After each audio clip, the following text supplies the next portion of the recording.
What is up, YouTube? So, thought about it and I was like, man, why don't we post a video on why I don't sell very much on Facebook Marketplace, and we stick to mostly eBay.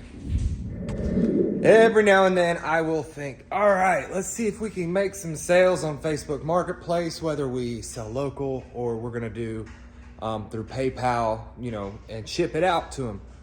But it always kind of ends the same way for me. You end up getting 50, 60 messages about your part now, just this one machine. Everybody wants something, nobody wants to come buy something. So sometimes you'll sell a few parts, sometimes you won't. Now, a lot of that could be, I am in a rural area, so that could contribute to the factor. Could be the type of machines. Maybe if you were doing something like a Razor 1000, people will make that trip. People will drive just about anywhere for those kind of parts. Versus something like this here, Sportsman 500, 2004, something like that. Yeah, it's 2004. A lot of the parts, people want stuff, but nobody wants to come buy anything. And that's why I like to list on eBay. You just take a picture, list it, and you're done. You gotta ship it out. Sometimes you'll get a message about it. But I've got right now we're currently at 3,400 parts. We've been fluctuating a whole lot between 3,300 and 3,500 lately, mostly because I've been lazy. But with that amount of parts, we're getting about maybe 15 to 20 messages a week. I sell anywhere between 10 and 40 items a day, and we keep a steady flow. Now, I do want to add this in though. Every time I have sold stuff local, somebody comes to pick something up, Facebook Marketplace, I sold a set of plastics to a guy. He shows up, he bought both sets of plastics, ended up buying a swing arm. He spent like an extra $300 when he was just showing up to buy a $75 set of plastics. So that is a big plus side to selling something like that on Facebook, where you get the local, that interaction, they see it, they want it, they pay for it, especially if you give them a good price. And that's been the consensus between other people as well that I've talked to who actually like to sell on Marketplace. And then that's a future customer as well. If you noticed, I kind of rearranged the shop, if y'all have seen some of the other videos. And it's a little more space. We're a little empty right now. We've been slanging and banging through what we had, and then kind of took a week off for spring break.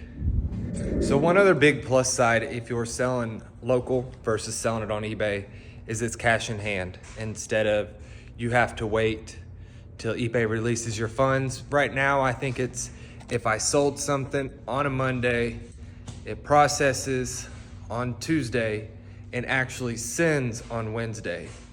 So it sends on Wednesday and I get that payout on Thursday.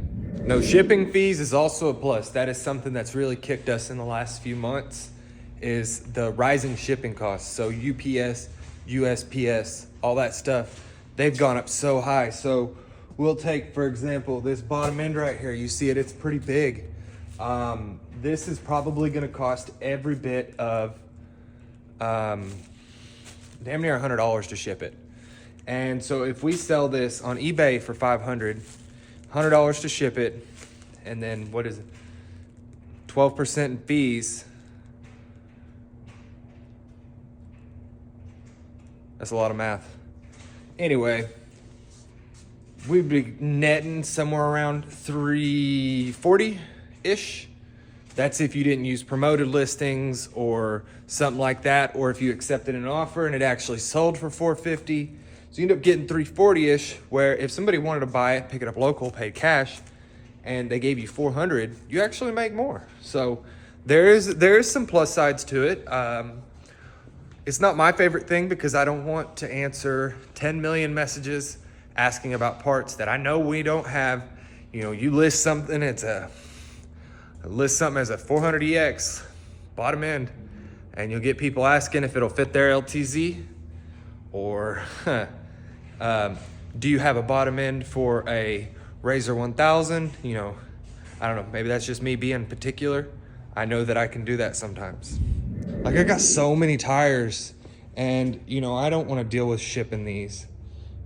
just because the shipping costs, if I do calculated shipping on a set of wheels and tires like this, it ends up coming out to too much to be worth shipping.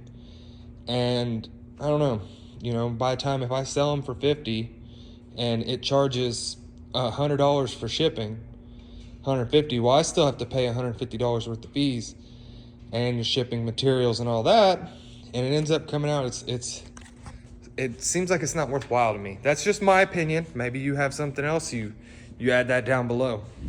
Some options we'll be exploring in the future will be definitely having our own website to where people can buy from us, and maybe we can promote some more sales that are not through eBay and save that fee money. And I can promote that through Facebook.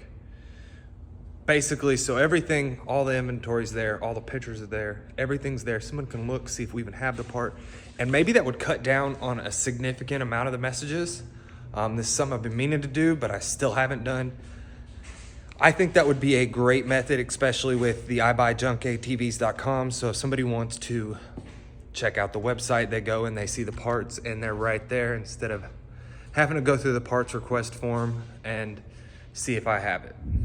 Thanks for watching, and there's no right or wrong way. And if you want to get on there and sell on Marketplace, sell on Marketplace. It's all money, right?